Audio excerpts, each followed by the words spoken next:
Saludos, iglesia, ¿cómo están? Dios les bendiga. Ay, no, como que todavía no se levantaron. ¿Cómo está, iglesia? Dios les bendiga. Ahora sí. Acabamos de tener un tiempo maravilloso de adoración y el Señor nos está permitiendo en este momento acercarnos a su palabra también de una manera especial. Y qué gusto me da poder estar nuevamente con ustedes. Veo más que la última vez. Están creciendo, gloria a Dios. Dese un aplauso. Dese un aplauso. Dios está haciendo grandes cosas aquí en Jersey Village y nos estamos maravillando juntamente con ustedes. Bueno, pues el día de hoy vamos a hablar sobre la vida de un personaje muy amigo de Pablo, un amigo íntimo, compañero de él de ministerio, pero bastante desconocido. No se le menciona mucho en las cartas de Pablo, pero permítame darle un poquito la introducción e introducir su vida, ¿verdad? Este era un hombre griego que vivía en la ciudad de Colosas con su familia. Ellos tenían esclavos a su servicio, pues era gente acomodada, así como la mayor parte de la gente, pues que tenía una buena posición económica y social en aquellos entonces. Estos esclavos, aunque no tenían privilegios de los miembros de la familia y realizaban labores de servicio, aún así ellos eran considerados miembros de la familia. Filemón y su familia se habían entregado a Jesús mediante el ministerio de Pablo. Y existía por esto una relación especial entre ellos. Su entrega de él y de su familia fue tal que en su casa tomaron la decisión de abrir las puertas y empezar una iglesia. Y yo no sé cuántos de ustedes han tenido la oportunidad de asistir a una iglesia en casa o que en su casa se haya abierto una iglesia. Nosotros en lo personal tuvimos las dos experiencias, pero cuando esto se da, muchas de las costumbres de la familia, todo el mundo las empieza a conocer, ¿verdad? Ya lo que era un poquito privado se empieza a perder porque ya es un espacio más público. Y durante este contexto, uno de los esclavos de Filemón, llamado Onésimo, muy probablemente le robó algo y se dio a la fuga. En su transitar huyendo, ahorita le voy a explicar por qué huyó, no nada más porque se robó algo. Ahorita le voy a explicar por qué sale corriendo. Llega hasta la ciudad de Roma y adivinen con quién se encuentra. Con Pablo.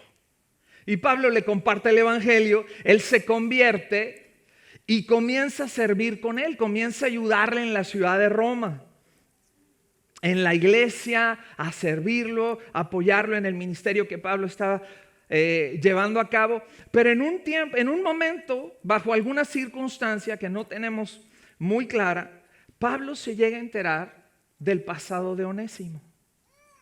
Pablo se entera que Onésimo era un siervo de uno de sus amigos y que le había robado. Y entonces Pablo decide mandar a Onésimo de regreso con su amo. Déjame decirle que en aquel entonces, bajo las leyes griegas como las romanas, un esclavo fugitivo por robo debía pagar un precio muy alto por su crimen. Desde golpizas, tortura, que los podían dejar casi semimuertos, hasta les podía costar la vida. Y déjeme decirle, la ley protegía al amo y no importaba si los mataban. Porque ellos habían cometido una felonía y entonces ellos tenían la aprobación de la ley para quitarle la vida al esclavo, porque la deshonra que habían traído a la familia y al amo era tan grande que le podía costar la misma vida al esclavo. Cuando Pablo envía de regreso a Onésimo con Filemón, él se estaba corriendo el riesgo de que Filemón le aplicara esa ley. Y él, siendo un servidor de Cristo, una persona que se acababa de convertir probablemente con una pasión y un deseo de seguir creciendo y sirviendo al Señor, pues lo iba a poner en las manos de otro creyente que a lo mejor tenía la ley de su lado para poderlo matar. ¿Sí me explicó? ¿Sí ve la situación en la que nos estamos enfrentando? Y es por eso que Pablo decide mandarle, junto con Filemón, una carta. Pero una carta que detalla varios puntos, que son los que yo quiero compartir con ustedes en esta tarde, y que nos hablan acerca del tema de la decepción. Todos aquí hemos sido decepcionados alguna vez. Y todos aquí, y estoy asumiendo todos, hemos decepcionado a alguien en algún momento en nuestra vida. Ya sea un padre, una madre, un amigo, una amiga, un familiar, un compañero del trabajo, un compañero de la escuela, aquí en la misma iglesia, nos pudo haber pasado que alguien nos haya decepcionado. Tal vez esta decepción vino por algo que nos dijeron de frente o a nuestras espaldas, por algo que nos hicieron o nos dejaron de hacer. Tal vez alguien traicionó nuestra confianza abusando de nuestra nobleza, de nuestra amistad, de nuestra relación. O simplemente porque en algún momento te sentiste usado o usada, rechazado o rechazada. La decepción es un pesar, un dolor por causa de un desengaño que quita las ilusiones, esperanza y confianza que se tiene en alguien. Ahora bien, nosotros los seres humanos no nos gusta el dolor, ni física ni emocionalmente, y haremos todo lo posible, ¿verdad?, por evitarlo, por hacerlo más pequeño. Y aunque nosotros queramos huir del dolor, de la decepción, muchas veces, aun y cuando nos vayamos a otra ciudad, como en el caso de Onésimo, ¿qué se iba él a pensar? Que lo iban a mandar de regreso. ¿Y ahora qué va a hacer? ¿Cómo se va a enfrentar a la persona a la que decepcionó? ¿Cómo debemos reaccionar nosotros? ¿Cómo lo vamos a manejar?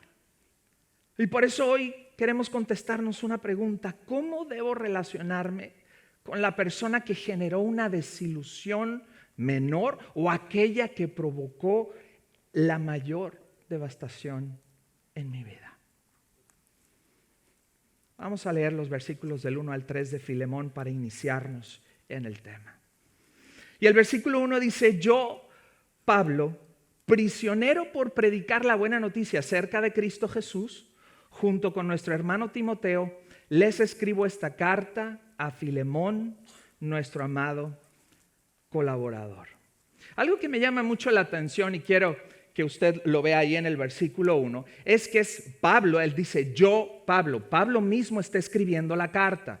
Antes, le decía: a ver, Timoteo, ayúdame, déjame, te redacto la carta. Y Timoteo la redactaba como si fuera él, pero no se decía yo personalmente te estoy escribiendo. ¿Y por qué está haciendo esto Pablo? Porque el asunto que va a tratar es un asunto muy delicado.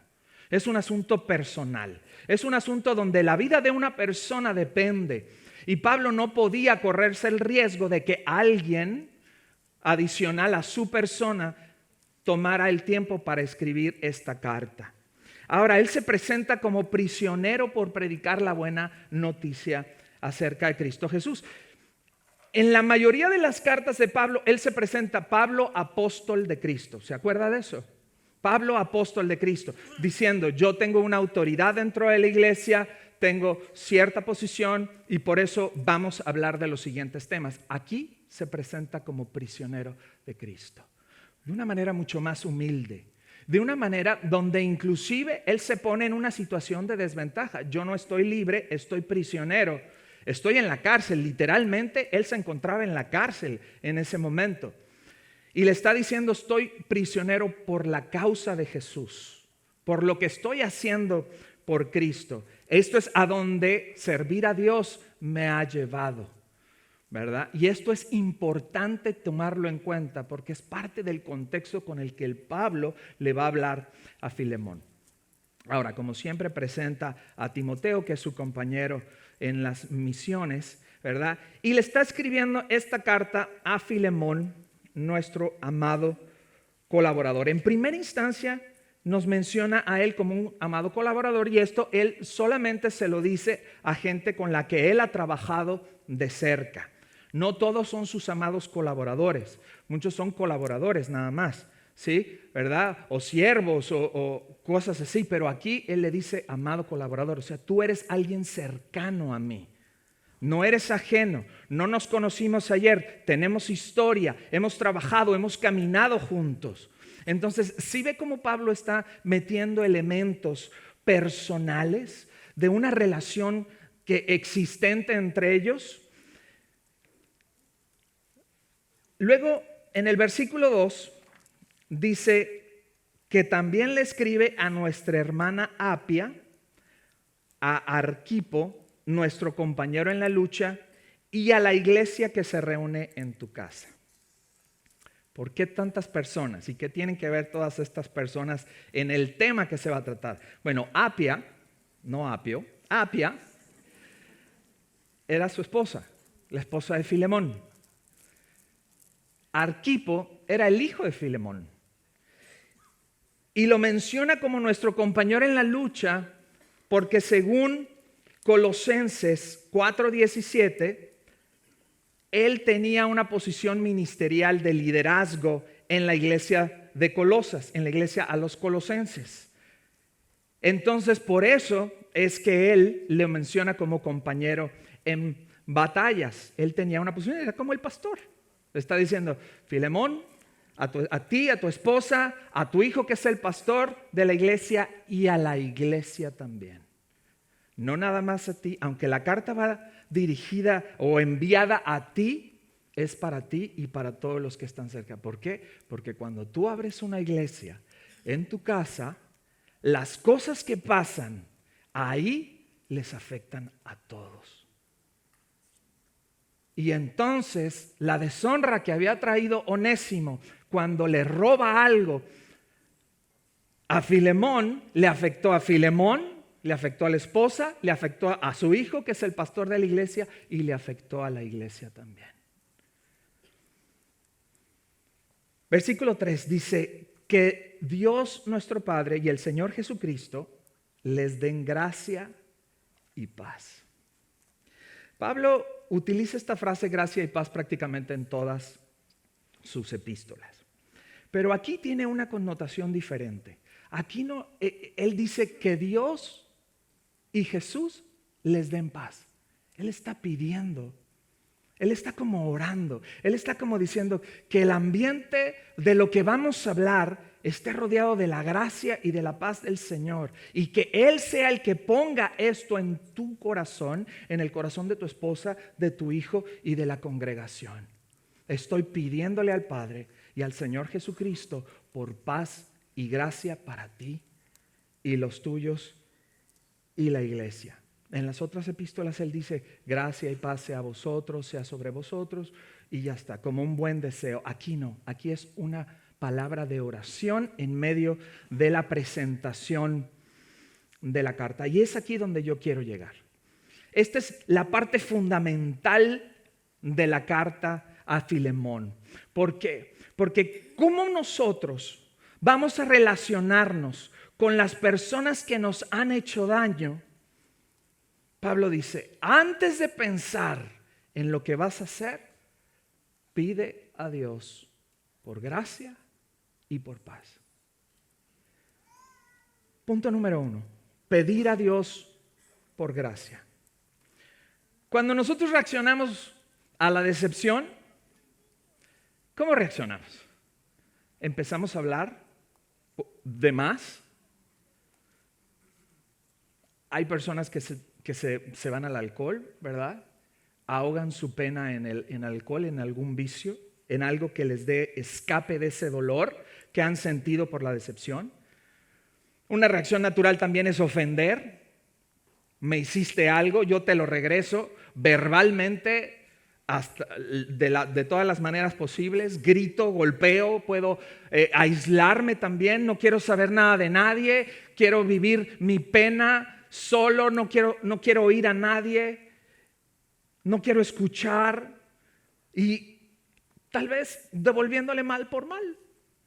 Tú me hiciste, ahora yo te la hago a ti, ¿verdad? La famosa venganza.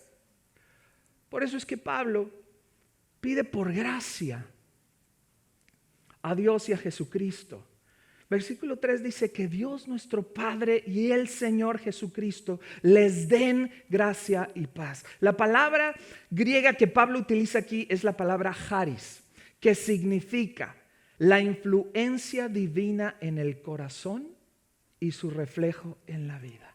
Pablo le está diciendo: estoy pidiendo que Dios Padre influya a tu corazón de una manera sobrenatural. Porque lo que tú estás viviendo, la deshonra que viviste por la traición de Onésimo, estoy seguro que devastó tu corazón. Él era considerado como de la familia, no tenía los privilegios de la familia, pero era considerado como de la familia, y él trajo deshonra a tu familia. Se burló de ti, y sé que tú tienes la posibilidad de quitarle la vida, y sé que la ley te ampara. Pero yo estoy pidiendo que Dios intervenga de una manera especial en tu corazón y que esto se pueda reflejar en la vida. Gracia es un favor inmerecido. Es el poder otorgar algo que la persona no se merece. Gracia es la misma esencia del evangelio que profesamos y predicamos. Es parte del carácter y del corazón de Dios. La gracia no es parte del fruto del Espíritu Santo. Porque la gracia es algo que nosotros debemos otorgar. ¿Sí puede ver la diferencia? El fruto del Espíritu es gozo, paz, benignidad, bondad, templanza, mansedumbre, cuestiones de nuestro carácter, ¿verdad? Que moldean nuestro carácter. Pero la gracia es una decisión que yo tengo que tomar y que yo tengo que llevar a cabo y que tengo que otorgar. Por eso la palabra gracia es la influencia divina en tu corazón. Cómo Dios va a intervenir tu corazón para provocar algo que tú no puedes. Por eso tiene que ser una intervención divina. Y entonces tú ya la puedes reflejar en tu vida, ya la puedes otorgar. Por eso la palabra gracia no es algo que forma parte del fruto del Espíritu Santo. Por eso Filipenses 2:13 dice: pues Dios trabaja en ustedes y les da el deseo y el poder para que hagan lo que a Él le agrada. Dios trabaja en ustedes y les pone el querer como el hacer, ¿verdad? Para que tú lo hagas. Pero hay gente que Dios le pone el querer como el hacer y no lo hace. ¿Estás de acuerdo conmigo?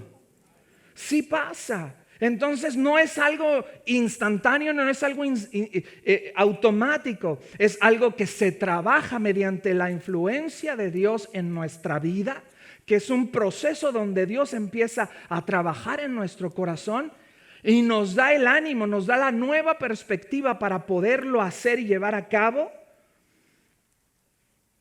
sin que nosotros valoremos las consecuencias probablemente como más importantes que la misma gracia. Por eso Pablo dice y le pide al Padre por gracia, porque Él es quien trabaja en nuestro corazón para hacer lo imposible, para poder hacer su voluntad y de ir en contra de nuestra naturaleza, de ir en contra de nuestras reacciones inmediatas de querer gritar o ofender, de querer maldecir a la gente que nos hizo un daño, de devolverles el mal por el mal, e inclusive de hacer lo que legalmente podemos hacer y ofrecer y otorgar gracia, de dar lo que la gente no se merece. Si es algo que la gente se merece, ya no es gracia, ya es premio. ¿Sí me explicó? Por eso Pablo pide no nada más a Dios. Acuérdese que cuando él dice que Dios, nuestro Señor, que el Dios, y luego dice que Jesucristo, que el Señor Jesús les den gracia. Él pide a los dos, no nada más al Padre, sino también a Jesucristo. Y cuando le está pidiendo a Jesucristo por gracia, en este caso es porque le está recordando, y él pone la palabra Señor Jesús. Filemón, tú eres el señor legal, el dueño de la vida de Onésimo. Y en tus manos está el impartir la justicia, ya sea la divina o la tuya. Por eso Pablo destaca a Jesús como Señor, para que no se le olvide a Filemón que también él tiene un Señor y dueño legal llamado Jesucristo. Y que su vida fue comprada y pagada por precio de sangre. Como dice 1 Corintios 7:23, Dios pagó un alto precio por ustedes. Así que no se dejen esclavizar del mundo. Filemón, tu dueño no te correspondió conforme a tus decepciones, como te lo merecías. Tu dueño te extendió gracia, tuvo favor contigo, dio su vida para que puedas alcanzar vida cuando lo que te merecías era la muerte. La gracia es una intervención divina en nuestro corazón y trabaja en nuestra mente también, porque Dios sabe que tu corazón fue roto.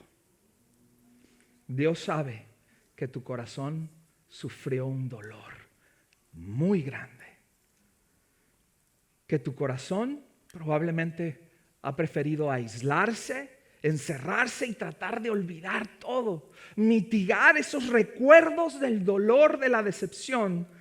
Y es ahí donde la gracia interviene de una manera divina, sanando, liberando, rompiendo cadenas, limpiando, destruyendo las fortalezas que hemos creado nosotros.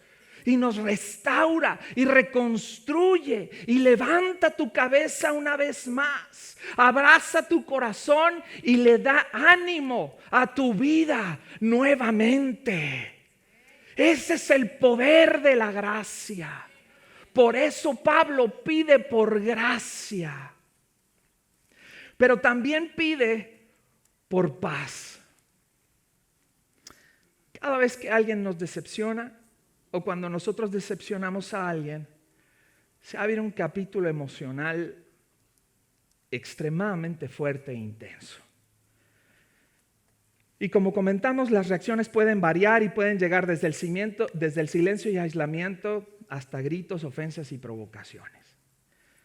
La decepción provoca una guerra en nuestro interior, con consecuencias en nuestras emociones y en nuestras acciones. ¿Alguno de ustedes ha sentido esa guerra? Compañero de trabajo, a lo mejor alguna relación del pasado, presente, los hijos, los padres, los familiares. Una guerra que a lo mejor hoy en día ni siquiera ya no nos queremos ni hablar. A lo mejor pensamos que como Onésimo se fue a Roma, yo me voy a Estados Unidos y se acabó el tema. Allá, vida nueva, país nuevo, vámonos. Todo se queda enterrado. Y Onésimo se lo mandaron de regreso. Porque alguien tenía que trabajar esto en su corazón. Al igual que en una guerra, cuando hay decepción, hay devastación, hay destrucción, hay heridas y dolor provocados por el ataque de ese enemigo, ¿verdad? Así lo concebimos. Y tiene efectos físicos y emocionales para quien la está viviendo.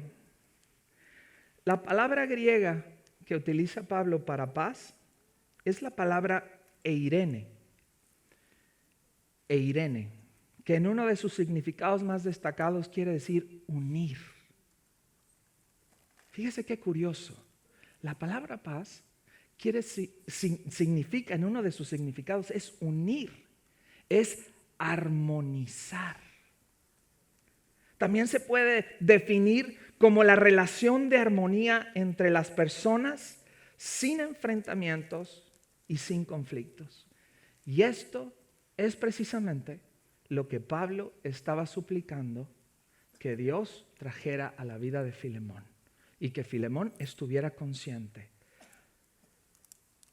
Así como lo podemos ver en los versículos 15 y 16 de esta misma carta a Filemón, que dice: parece que perdiste a Onésimo por un corto tiempo, como que se te fue un poquito de la vida, pero ahora vas a poder tenerlo de regreso para siempre. ¿Sí ve un poquito el sarcasmo de Pablo? Pablo le dice: estuviste separado de Onésimo y probablemente quisiste olvidar y enterrar todo esto, pero ¿sabes qué? No, aquí viene de regreso. Y él le dice: ahora lo vas a poder tener para siempre. ¿Sí ve cómo le está diciendo? La gracia y la paz de Dios quiere que te vuelvas a unir, quiere que vuelvas a armonizar en esa relación. Versículo 16, Él ya no es como un esclavo para ti. Y eso lo está diciendo porque en el momento en el que Él cometió el delito, Él pierde todos sus privilegios de esclavo. Él ya no es esclavo para ti. Tú ya no le tienes que hacer nada. Es más que un esclavo, es un hermano amado, especialmente para mí, dice Pablo. Ahora será de más valor para ti como persona y como hermano en el Señor. Pablo le está diciendo: la relación entre ustedes ya cambió, ya no es la misma. Ahora hay nuevos elementos para que puedas conectar con Él. Se añade un valor distinto a esta relación. Los elementos del pasado cambiaron. Ahora hay factores que les van a permitir tener una relación unida y armónica de aquí en adelante. Ahora puedes tener paz con Él en una nueva relación. Y yo me imagino a Onésimo. O sea, Pablo, así de sencillo, así de facilito me estás diciendo que baje las armas, que baje mis defensas ante esta persona que me ha maltratado física o verbalmente, que me ha ignorado, que me ha decepcionado y provocado la peor devastación en mi corazón. Así de fácil. Y eso no es lo que Pablo le está diciendo. Pablo le está diciendo: pide por paz. Yo sé que no la tienes. Yo sé que no tienes probablemente la fuerza y el ánimo para otorgar gracia. Pide por ellos. Pide una intervención divina. ¿O quieres quedarte así el resto de tu vida? ¿Quieres que esta sea probablemente las cosas que tú transmitas a otras personas? Esa amargura. Porque preferimos, mira, el tiempo lo olvida todo. No es cierto. Todos nosotros sabemos que eso es una mentira. A lo mejor ya no nos duele igual, pero eso no quiere decir que se nos olvidó. Ahí está y todavía sigue causando cositas. Todavía te sigue sacando así como que el monstruo de adentro. Entonces, yo sé que no estás en ese lugar, pero pide por la paz. Busca la intervención de Dios. Deja que Dios intervenga. No quieras hacer justicia por tu propia cuenta. Es que hasta que Él no haga o hasta que ella no haga, yo no voy a hacer. Pide por paz. No estás ahí, no hay problema. Pide por paz. pide por gracia. ¿Sí me explico? Pedir por paz significa pedir para que la guerra termine, para que se acabe el conflicto, para que se acaben los enfrentamientos internos ahí en nuestro corazón, en nuestra mente, y sobre todo porque una de las cosas que brinda la paz es tranquilidad, es descanso. Y eso nuestro corazón no lo halla hasta que no permitimos que sea Dios quien intervenga en nuestras situaciones. Filipenses 4, 6 y 7 dice: no se inquieten por nada, más bien, en toda ocasión, con oración y ruego, presenten sus peticiones a Dios y denle gracias. Y la paz de Dios, que sobrepasa todo entendimiento, cuidará sus corazones y sus pensamientos en Cristo Jesús. Pablo, cuando pide al Padre por paz, está diciendo: la paz que Dios te puede dar es algo que va más allá de lo que tú puedes manejar. Sobrepasa tu entendimiento, sobrepasa nuestra manera de pensar o de concebir las cosas. Es mucho más grande que eso. Esa es la paz que Dios quiere darte. Algo que tú ni yo no podemos siquiera entender. Y no lo está diciendo para ponerle en una situación difícil de confrontamiento con esta persona, sino lo está diciendo porque el Padre puede, a través de su gran amor, cuidar de nuestro corazón. Por eso dice: la paz que sobrepasa todo entendimiento cuidará sus corazones y sus pensamientos en Cristo Jesús.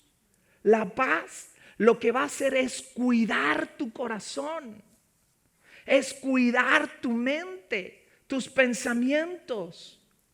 Es abrazarlos con amor, es entender que hay dolor y trabajar en un proceso de restauración y sanidad. Es cuidarte.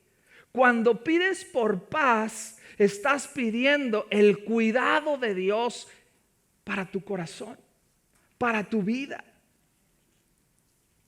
Ahora, dice que nuestros pensamientos y nuestros corazones van a ser cuidados en Cristo Jesús. Y esto es interesante porque mire lo que dice Colosenses 1, 19 al 20. Dice: por cuanto agradó al Padre que en Él habitase toda plenitud, y por medio de Él reconciliar consigo todas las cosas, así las que están en la tierra como las que están en los cielos, haciendo la paz mediante la sangre de su cruz.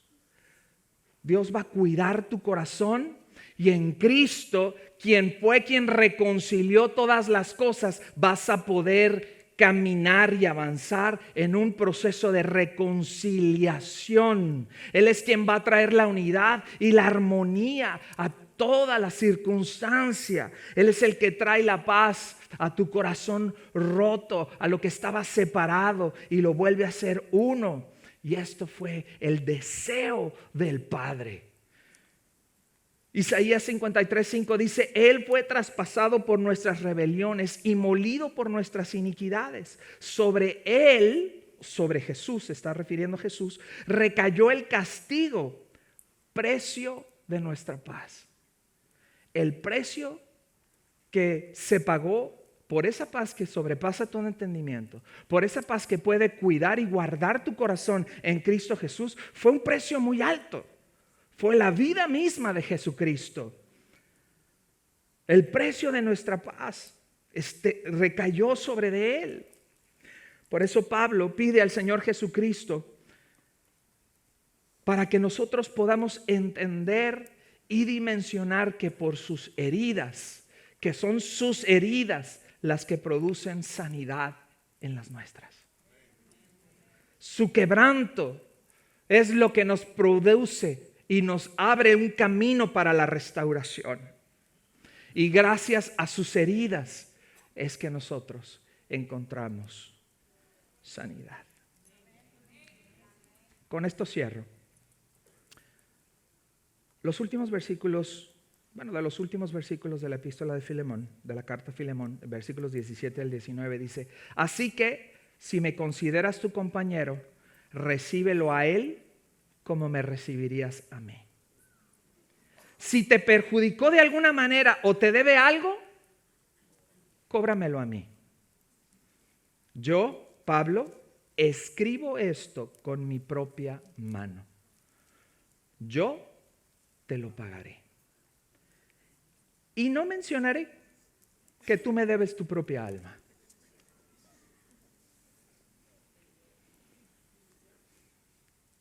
Pablo conocía la magnitud del efecto de la decepción que provocaron las acciones de Onésimo. Y con seguridad sabía que había dolor intenso, heridas profundas, deshonra tremenda. Y sin embargo, él le dice, acuérdate que tu vida me la debes a mí. ¿Qué pasaría si estas mismas palabras no las dice Jesús en esta tarde? Si me consideras tu Señor, voy a parafrasear los versículos. Recíbelo a Él o a ella como me recibirías a mí. Sí, a la persona que te decepcionó, a la persona que trajo tanto dolor a tu vida. Si te perjudicó de alguna manera o te debe algo, cóbramelo a mí, dice el Señor.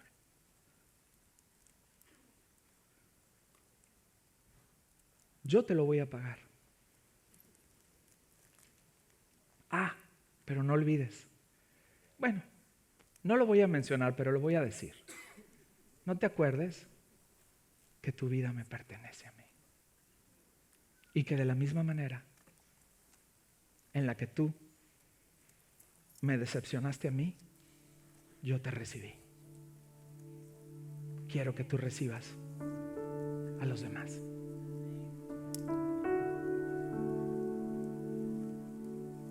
¿Cómo relacionarme con quien me provocó una desilusión menor o la peor devastación de mi vida?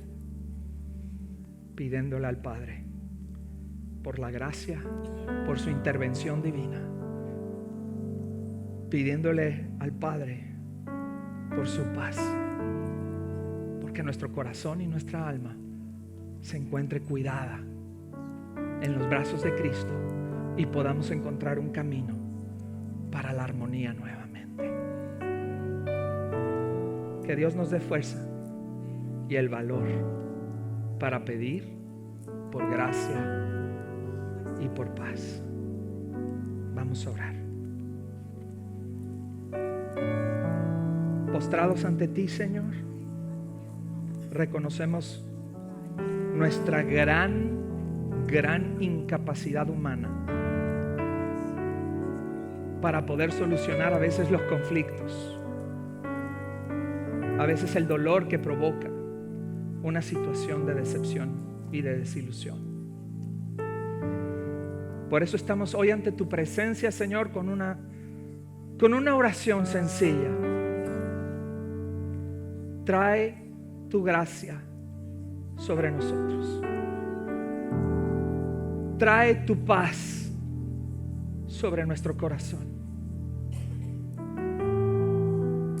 Abre un camino de esperanza en donde nosotros solamente vemos desolación.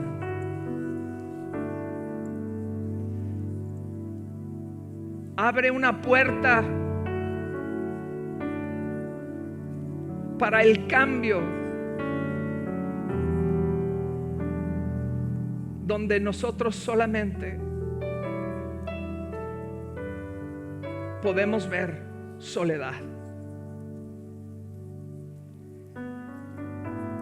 Si alguno de ustedes con su cabecita allá abajo, en su corazón, ha experimentado o esta palabra ha hablado profundamente a ti, yo quisiera orar por ustedes. Y te quiero pedir que ahí en tu lugar levantes tu mano y si tienes el valor, ponte de pie y decir: yo estoy en esta situación.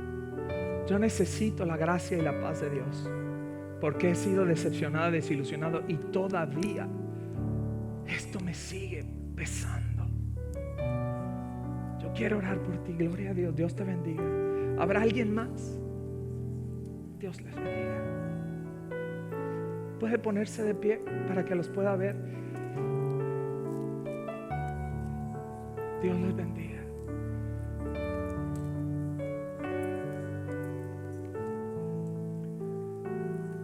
Hoy Dios quiere traer sanidad a tu corazón. Quiere iniciar una nueva conversación de restauración. Amargura, tristeza, soledad, silencio, dolor, palabras ahogadas, sentimientos que no nos han hecho bien. Hoy pueden traerse y rendirse a los pies de Cristo, para que Él empiece a trabajar en nuestro corazón.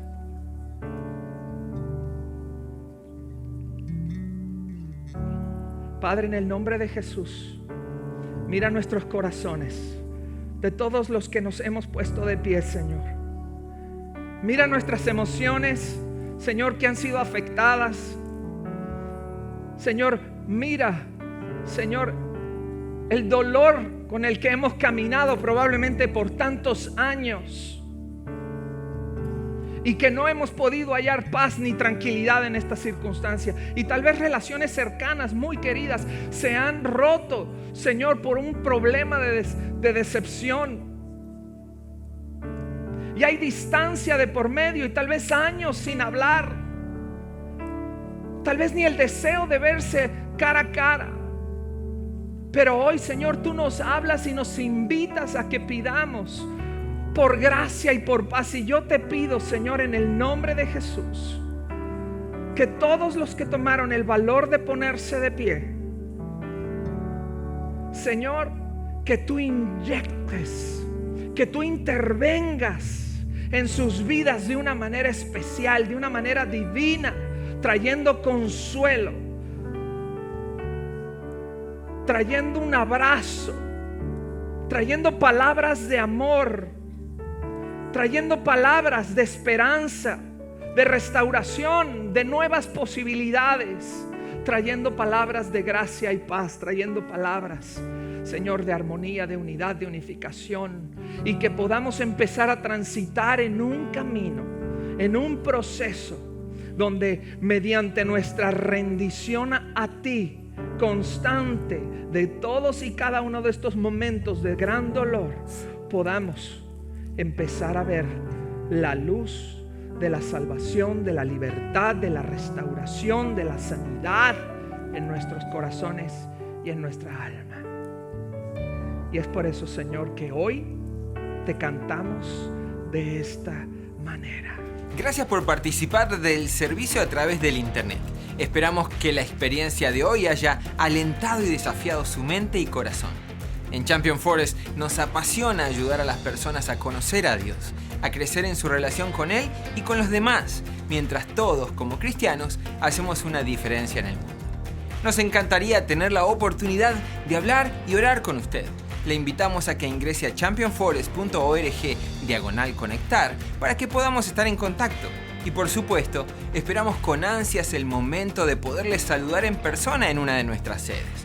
Que Dios le bendiga y tenga una semana llena de la presencia del Señor. Nos vemos pronto.